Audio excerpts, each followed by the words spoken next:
Thirthahalli bus ನಿಲ್ದಾಣದಲ್ಲಿ ನೈತಿಕ police ಕಿರಿ, ಯುವಕನ ಮೇಲೆ ಹಲ್ಲೆ, ಉದ್ವಿಗ್ನ ವಾತಾವರಣ ಸೃಷ್ಟಿ. ಪಟ್ಟಣದ ಮುಖ್ಯ ಬಸ್ ನಿಲ್ದಾಣದಲ್ಲಿ ನೈತಿಕ ಪೊಲೀಸ್ಗಿರಿ ಪ್ರಕರಣವೊಂದು ಬೆಳಕಿಗೆ ಬಂದಿದ್ದು, ಅನ್ಯ ಕೋಮಿನ ಇಬ್ಬರು ಯುವಕರು ಹಿಂದೂ ಯುವಕನ ಮೇಲೆ ಹಲ್ಲೆ ನಡೆಸಿದ ಘಟನೆ ಆತಂಕಕ್ಕೆ ಕಾರಣವಾಗಿದೆ.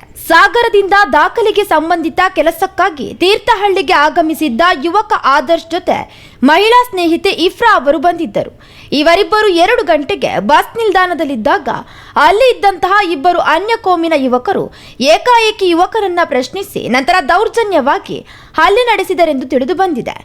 ಈ ಘಟನೆಯಿಂದ ಸ್ಥಳದಲ್ಲಿ ಕೆಲ ಕಾಲ ಗೊಂದಲದ ವಾತಾವರಣ ನಿರ್ಮಾಣವಾಗಿದ್ದು, ಬಸ್ ನಿಲ್ದಾಣದಲ್ಲಿದ್ದ ಚಾಲಕರು ಹಾಗೂ ನಿರ್ವಾಹಕರು ತಕ್ಷಣವೇ ಪೊಲೀಸರಿಗೆ ಮಾಹಿತಿ ನೀಡಿದ್ದಾರೆ.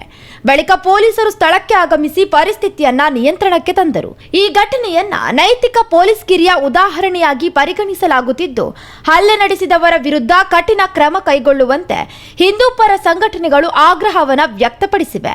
ಈಗಾಗಲೇ ಹಲವು ಕಾರ್ಯಕರ್ತರು ಪೊಲೀಸ್ ಠಾಣೆಗೆ ಆಗಮಿಸಿದ್ದಾರೆ. ಪ್ರಕರಣ ಮತ್ತಷ್ಟು ಕುತೂಹಲಕ್ಕೆ ಕಾರಣವಾಗಿದೆ.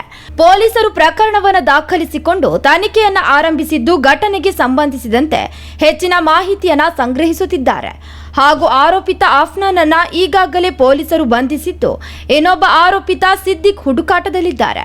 ಪಟ್ಟಣದಲ್ಲಿ ಶಾಂತಿ ಕಾಪಾಡುವ ನಿಟ್ಟಿನಲ್ಲಿ ಹೆಚ್ಚುವರಿ ಪೊಲೀಸ್ ಭದ್ರತೆಯನ್ನ ಒದಗಿಸಲಾಗಿದೆ. ಮೀಡಿಯಾ 9 ಕನ್ನಡ ನಿರ್ಭೀತಿಯಿಂದ ನಿಮ್ಮ ಜೊತೆಗಾರ.